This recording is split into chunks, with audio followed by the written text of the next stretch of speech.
सकल सुमंगल दायक रघुनायक गुणगान सादर सुनहिते तरहि भव सिंधु बिना जल जान। राम का पावन चरित्र जिसने भी कहा और सुना उसने ही अपने जीवन का उद्धार कर लिया।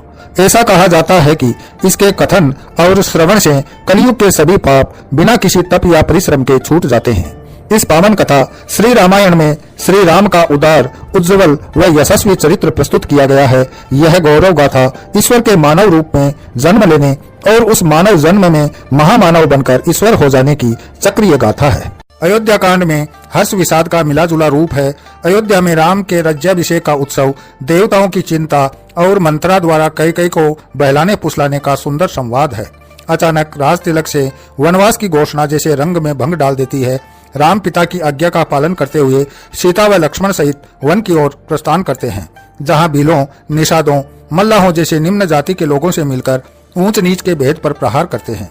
भरत का शोक और अयोध्या के सिंहासन पर श्री राम की चरण पादुका रखकर भरत द्वारा वैभव त्याग का सुंदर वर्णन इसी सोपान में दिया गया है।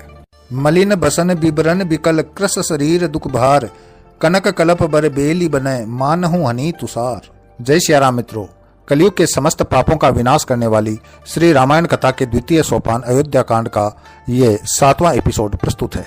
भरत अंतःपुर से निकलकर कोप भवन में वहां पहुंचे जहां उनके पिता का पार्थिव शरीर रखा था। वहां का दृश्य अत्यंत दारुण था। माता कौशल्या और सुमित्रा का मुख देखते ही भरत मूर्छित होकर गिर पड़े। उन्हें अपने शरीर की सुध बुध न रही। कौशल्या ने दौड़कर उन्हें संभाला। वे जानती थी कि यह वह अपराधी है जिसने कोई अपराध नहीं किया। भरत को कौशल्या ने गोद में ले लिया और ऐसे दुलारने लगी जैसे वही राम हो। शत्रुघ्न रो रहे थे। सुमित्रा ने उठकर उन्हें भी अंक पास में भर लिया। भरत का आवेश अब रोके नहीं रुकता। कौशल्या उन्हें संभाल रही थी, परंतु हृदय में जो सूल धसा था वह पीड़ित कर रहा था। भरत निर्मल थे, निरपराध थे, परंतु जो हुआ था उसमें अपनी अप्रत्यक्ष भूमिका से स्वयं को दोषी मान रही थी। भरत की निश्चलता भी आज दोषी थी। अपनी माता की कुबुद्धि के कारण आज वे लज्जित थे। वे कौशल्या के हृदय से लगे अपनी माता कैकेयी को कोस रहे थे, जो आज अयोध्या के सुख को ग्रहण लगा चुकी थी। कौशल्या ने भरत को समझाया कि यह सब देव का प्रकोप है और ऐसे समय अच्छों की बुद्धि भ्रष्ट हो जाती है। देव किसी न किसी को निमित्त बनाता ही है। भरत का राम के प्रति प्रेम अवर्णनीय है और यह सारा राज्य जानता था। राम भी भरत को अत्यधिक प्रेम करते थे। राम के लिए भरत प्राण थे। फिर भी आज भरत का स्नेह कैकेयी के कृत्य ने संदेहास्पद कर दिया। अब कैकेयी को भी बोध हो गया था कि उसने क्या कर दिया था और अपने अपराध बोध से वे इतनी ग्रस्त थी कि पाषाण की प्रतिमा बन गई थी। पुत्र द्वारा तिरस्कार ऐसा दंड है जो उन्हें खाए जा रहा था। अब वे किसी को मुख कैसे दिखाए? वह कौन मनहूस घड़ी थी जब उनके हृदय में कुविचार उठे थे। राम तो उन्हें भी प्राण प्रिय थे, भरत से भी अधिक। फिर उनके प्रति ऐसी निर्दयता क्यों दिखाई? अपयश का यह भार अब कभी न हटेगा। कलंक का यह टीका कभी न मिटेगा। युगों तक यह कलंक उनके नाम पर रहेगा। गुरु वशिष्ठ और वामदेव महाराज आ गए। उन्होंने समयाकुल उपदेश करके भरत के दग्ध हृदय को शांति प्रदान की। भरत उनके चरणों में पड़े रोते रहे। वशिष्ठ जी ने उन्हें उठाकर हृदय से लगाया और नीति सम्मत बातें कहकर जीवन के शाश्वत सत्य से परिचित करवाया। उन्होंने कर्मों की गति के विषय में बताया कि प्राणी अपने कर्मों के अनुसार फल प्राप्त करता है। राजा की मृत्यु कष्ट में हुई है, परंतु इसका भी अवश्य कोई कारण होगा। विधाता किसे सुख भरा जीवन और सुख भरी मृत्यु दे, कोई नहीं जानता। वशिष्ठ जी ने राजा के दाह संस्कार की तैयारी करने को कहा और वेद सम्मत विधि से उनका अंतिम संस्कार किया गया। भरत ने मुखाग्नि देकर अपने पिता को विदाई दी। नगर भर के लोग आज रो रहे थे।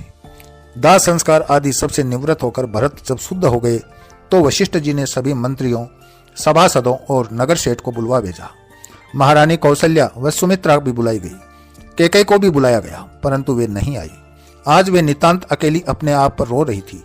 कैकेयी अपने महल में अकेली बैठी थी। संभवतः कोई उनका मुख नहीं देखना चाहता और वे स्वयं भी यही चाहती थी। वशिष्ठ जी, कौशल्या, सुमित्रा जानते थे कि इसमें कैकेयी का दोष नहीं है। क्योंकि अयोध्या पर समय ही प्रतिकूल था। वशिष्ठ जी ने भरत को पास बिठाकर यही सब समझाया कि इस जीव जगत में लाभ हानि, जीवन मरण और यश अपयश विधाता के हाथ में है। इसमें मनुष्य कुछ नहीं कर सकता। पिता की मृत्यु का दुख तो होगा, परंतु उसका सोच न करना चाहिए। राजा दशरथ सोच करने योग्य नहीं है। सोच तो उसका किया जाता है जो कुमार्गी, छली, कपटी हो। वशिष्ठ जी भरत को शासन भार संभालने का निर्देश देते हैं, जैसा कि उनके पिता का वचन था। भरत को राज्य मिलना राजा के वचन को पूरा करने वाला था, अतः भरत को सच्चे पुत्र की भांति पिता की आज्ञा का पालन करना चाहिए। राम ही सिंहासन के अधिकारी है, भरत का स्पष्ट विचार है। वे यह सोचकर विचलित है कि यदि वे सिंहासन को स्वीकार करते हैं तो यह उस संदेह को बल देने वाली स्वीकारोक्ति होगी कि भरत ने भी अपनी कुमाता कैकेयी का अप्रत्यक्ष समर्थन किया। बड़ी दुविधा में फंस गए थे भरत। एक तरफ पिता का वचन है और दूसरी तरफ लोक व्यवहार। मुनीश्वर उनकी दुविधा समझ गए और उन्हें समझाया कि पिता के वचन को पूरा करने के लिए ही तो राम ने वन जाना स्वीकार किया है। परशुराम ने पिता के आदेश पर माता का शीश काट दिया था। पिता की इच्छा पर ययाति के पुत्र ने अपने पिता को अपनी जवानी देकर स्वयं वृद्ध हो गया था। संसार में माता पिता से बढ़कर कुछ नहीं होता। महारानी कौशल्या भी भरत को इसी प्रकार समझा रही थी कि अब सब सोच विचार का त्याग करके उन्हें प्रजा पालन करना चाहिए। रिक्त सिंहासन पर शत्रुओं की कुदृष्टि पड़ सकती है और इससे अयोध्या की प्रतिष्ठा और भी गिर जाएगी। यह तो देव द्वारा दिया गया कष्ट था जिसे समय धीरे धीरे भुला देगा, परंतु यदि अयोध्या किसी के अधीन हो गई तो रघुकुल कलंकित हो जाएगा। भरत ने गुरु और माता की बात ध्यानपूर्वक सुनी और फिर हाथ जोड़कर कहा कि वे श्री राम के बिना अपूर्ण है और उनकी भी मुझ पर बड़ी प्रीति है। क्या अच्छा हो कि उनकी विनती सुनकर प्रभु लौट आए। भरत की यह बात सबको अच्छी लगी। राम के हृदय में भरत के लिए विशेष स्थान है, यह सभी जानते थे। यदि वह स्नेह राम को लौट आने के लिए प्रेरित कर सकता है तो प्रयास करने में कोई आपत्ति नहीं है। वशिष्ठ और सुमंत मानते थे कि राम की दृढ़ता स्नेह बंधनों को नहीं मानती, परंतु भरत का आग्रह वह विनती भी अपनी जगह ठीक थी। सबने सहमति दे दी। भरत राम को लेने वन जा रहे हैं, यह समाचार सारे नगर में फैल गया तो नगरवासी भी तैयार होने लगे।